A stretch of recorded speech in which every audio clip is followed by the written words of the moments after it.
Through the Looking-Glass by Lewis Carroll. Chapter 4 Tweedledum and Tweedledee. They were standing under a tree, each with an arm round the other's neck, and Alice knew which was which in a moment, because one of them had "Dum" embroidered on his collar, and the other "Dee." "I suppose they've each got Tweedle round at the back of the collar," she said to herself. They stood so still that she quite forgot they were alive, and she was just looking round to see if the word Tweedle was written at the back of each collar, when she was startled by a voice coming from the one marked Dum. "If you think we're waxworks," he said, "you ought to pay, you know. Waxworks weren't made to be looked at for nothing, nohow." "Contrariwise," added the one marked D. "If you think we're alive, you ought to speak." "I'm sure I'm very sorry," was all Alice could say, for the words of the old song kept ringing through her head like the ticking of a clock, and she could hardly help saying them out loud. Tweedledum and Tweedledee agreed to have a battle, for Tweedledum said Tweedledee had spoiled his nice new rattle. Just then flew down a monstrous crow, as black as a tar-barrel, which frightened both the heroes so, they quite forgot their quarrel. "I know what you're thinking about," said Tweedledum, "but it isn't so, nohow." "Contrariwise," continued Tweedledee. "If it was so, it might be, and if it were so, it would be, but as it isn't, it ain't. That's logic." "I was thinking," Alice said very politely, "which is the best way out of this wood? It's getting so dark. Would you tell me, please?" But the little men only looked at each other and grinned.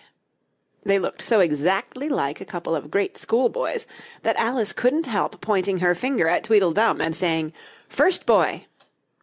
"Nohow!" Tweedledum cried out briskly, and shut his mouth up again with a snap. "Next boy!" said Alice, passing on to Tweedledee, though she felt quite certain he would only shout out "Contrariwise," and so he did. "You've been wrong!" cried Tweedledum. "The first thing in a visit is to say, 'How d'ye do?' and shake hands." And here the two brothers gave each other a hug, and then they held out the two hands that were free to shake hands with her. Alice did not like shaking hands with either of them first, for fear of hurting the other one's feelings, so, as the best way out of the difficulty, she took hold of both hands at once. The next moment they were dancing round in a ring. This seemed quite natural, she remembered afterwards, and she was not even surprised to hear music playing. It seemed to come from the tree under which they were dancing, and it was done, as well as she could make it out, by the branches rubbing across one another, like fiddles and fiddlesticks. "But it certainly was funny," Alice said afterwards, when she was telling her sister the history of all this, "to find myself singing 'Here we go round the mulberry bush.' I don't know when I began it, but somehow I felt as if I'd been singing it a long, long time." The other two dancers were fat and very soon out of breath. "4 times round is enough for one dance," Tweedledum panted out, and they left off dancing as suddenly as they had begun. The music stopped at the same moment. Then they let go of Alice's hands and stood looking at her for a minute. There was a rather awkward pause, as Alice didn't know how to begin a conversation with people she had just been dancing with. It would never do to say, "How do you do now?" she said to herself. "We seem to have got beyond that somehow."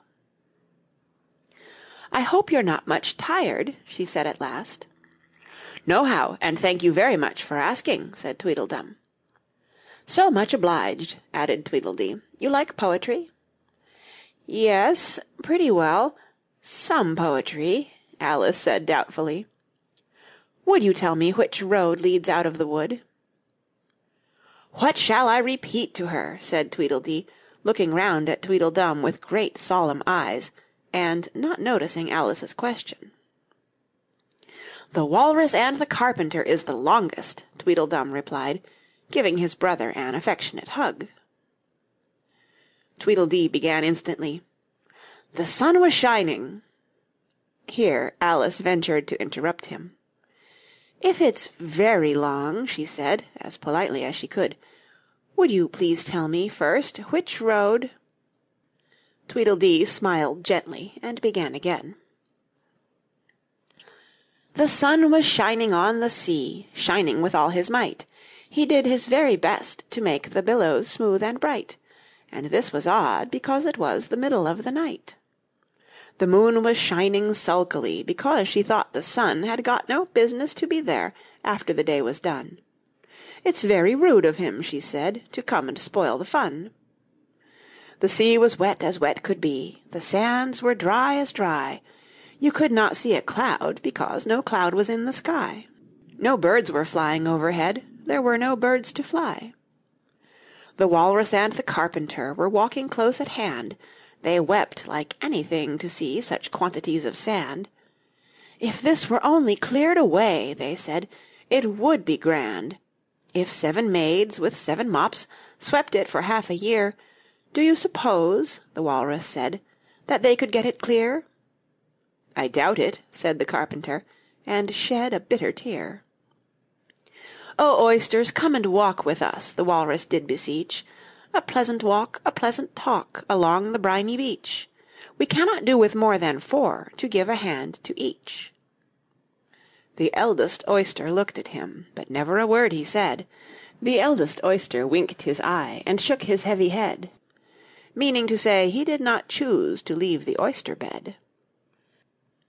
But 4 young oysters hurried up, all eager for the treat. Their coats were brushed, their faces washed, their shoes were clean and neat. And this was odd, because, you know, they hadn't any feet. 4 other oysters followed them, and yet another 4, and thick and fast they came at last, and more and more and more, all hopping through the frothy waves, and scrambling to the shore. The Walrus and the Carpenter walked on a mile or so, and then they rested on a rock conveniently low, and all the little oysters stood and waited in a row.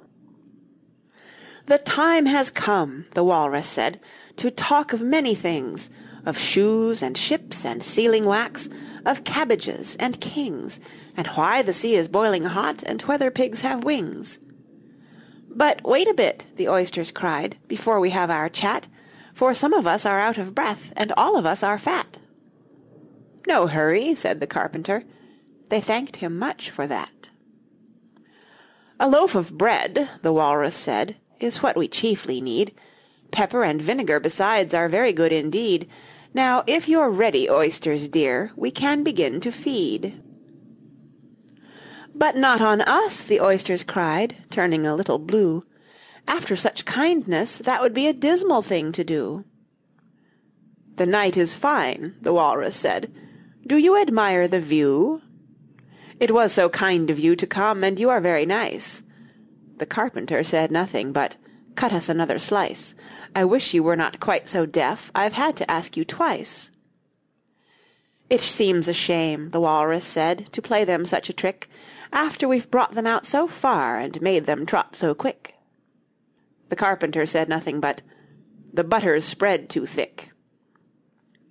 I weep for you, the Walrus said. I deeply sympathize. With sobs and tears he sorted out those of the largest size, holding his pocket-handkerchief before his streaming eyes. "Oh, oysters," said the Carpenter, "you've had a pleasant run. Shall we be trotting home again?" But answer came there none, and that was scarcely odd, because they'd eaten every one. "I like the Walrus best," said Alice, "because you see he was a little sorry for the poor oysters." "He ate more than the Carpenter, though," said Tweedledee. "You see he held his handkerchief in front, so that the Carpenter couldn't count how many he took, contrariwise." "That was mean," Alice said indignantly. "Then I like the Carpenter best, if he didn't eat so many as the Walrus." "But he ate as many as he could get," said Tweedledum. This was a puzzler. After a pause, Alice began, "Well, they were both very unpleasant characters."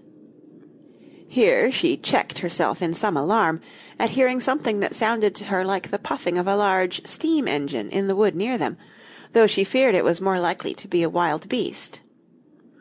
"Are there any lions or tigers about here?" she asked timidly. "It's only the Red King snoring," said Tweedledee. "Come and look at him," the brothers cried, and they each took one of Alice's hands and led her up to where the king was sleeping. "Isn't he a lovely sight?" said Tweedledum. Alice couldn't say honestly that he was. He had a tall red nightcap on, with a tassel, and he was lying crumpled up into a sort of untidy heap, and snoring loud. "Fit to snore his head off," as Tweedledum remarked. "I'm afraid he'll catch cold with lying on the damp grass," said Alice, who was a very thoughtful little girl. "He's dreaming now," said Tweedledee, "and what do you think he's dreaming about?" Alice said, "Nobody can guess that." "Why, about you!" Tweedledee exclaimed, clapping his hands triumphantly. "And if he left off dreaming about you, where do you suppose you'd be?" "Where I am now, of course," said Alice. "Not you!" Tweedledee retorted contemptuously. "You'd be nowhere. Why, you're only a sort of thing in his dream." "If that there king was to wake," added Tweedledum, "you'd go out, bang, just like a candle." "I shouldn't!" Alice exclaimed indignantly. "Besides, if I'm only a sort of thing in his dream, what are you, I should like to know?" "Ditto," said Tweedledum. "Ditto, ditto," cried Tweedledee. He shouted this so loud that Alice couldn't help saying, "Hush! You'll be waking him, I'm afraid, if you make so much noise." "Well, it's no use your talking about waking him," said Tweedledum, "when you're only one of the things in his dream. You know very well you're not real." "I am real," said Alice, and began to cry. "You won't make yourself a bit realer by crying," Tweedledee remarked. "There's nothing to cry about." "If I wasn't real," Alice said, half laughing through her tears, it all seemed so ridiculous, "I shouldn't be able to cry." "I hope you don't suppose those are real tears," Tweedledum interrupted in a tone of great contempt. "I know they're talking nonsense," Alice thought to herself, "and it's foolish to cry about it." So she brushed away her tears, and went on as cheerfully as she could. "At any rate, I'd better be getting out of the wood, for really it's coming on very dark. Do you think it's going to rain?"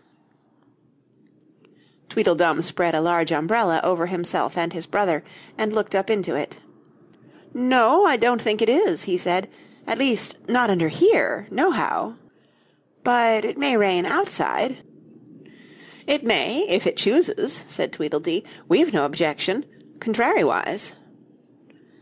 "Selfish things," thought Alice, and she was just going to say good night and leave them, when Tweedledum sprang out from under the umbrella and seized her by the wrist.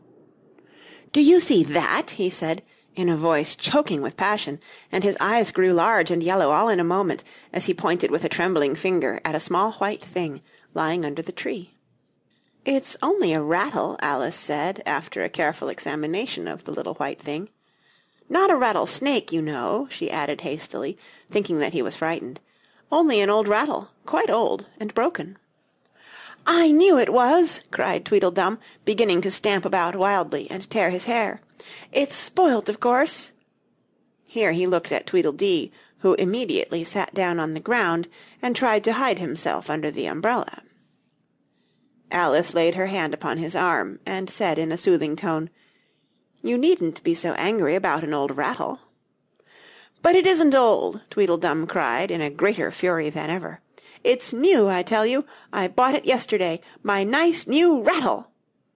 And his voice rose to a perfect scream. All this time Tweedledee was trying his best to fold up the umbrella with himself in it, which was such an extraordinary thing to do that it quite took off Alice's attention from the angry brother. But he couldn't quite succeed, and it ended in his rolling over, bundled up in the umbrella, with only his head out, and there he lay, opening and shutting his mouth and his large eyes, looking more like a fish than anything else, Alice thought. "Of course you agree to have a battle," Tweedledum said in a calmer tone.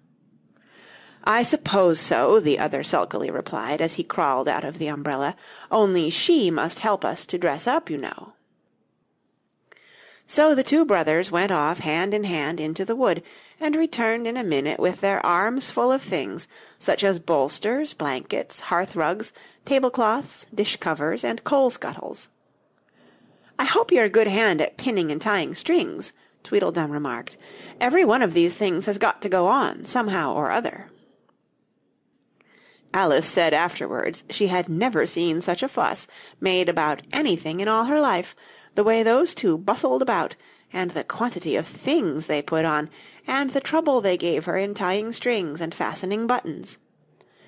"Really, they'll be more like bundles of old clothes than anything else by the time they're ready," she said to herself, as she arranged a bolster round the neck of Tweedledee, "to keep his head from being cut off," as he said.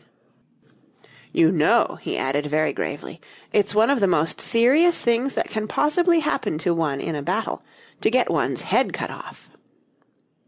Alice laughed aloud, but she managed to turn it into a cough, for fear of hurting his feelings. "Do I look very pale?" said Tweedledum, coming up to have his helmet tied on. He called it a helmet, though it certainly looked much more like a saucepan. "Well, yes, a little," Alice replied gently. "I'm very brave generally," he went on in a low voice, "only to-day I happen to have a headache." "And I've got a toothache," said Tweedledee, who had overheard the remark. "I'm far worse off than you." "Then you'd better not fight to-day," said Alice, thinking it a good opportunity to make peace. "We must have a bit of a fight, but I don't care about going on long," said Tweedledum. "What's the time now?" Tweedledee looked at his watch, and said, "4:30. "Let's fight till 6, and then have dinner," said Tweedledum. "Very well," the other said, rather sadly, "and she can watch us, only you'd better not come very close," he added. "I generally hit everything I can see, when I get really excited." "And I hit everything within reach," cried Tweedledum, "whether I can see it or not." Alice laughed. "You must hit the trees pretty often, I should think," she said. Tweedledum looked round him with a satisfied smile. "I don't suppose," he said, "there'll be a tree left standing for ever so far round by the time we've finished." "And all about a rattle," said Alice, still hoping to make them a little ashamed of fighting for such a trifle. "I shouldn't have minded it so much," said Tweedledum, "if it hadn't been a new one." "I wish the monstrous crow would come," thought Alice. "There's only one sword, you know," Tweedledum said to his brother, "but you can have the umbrella. It's quite as sharp, only we must begin quick. It's getting as dark as it can." "And darker," said Tweedledee.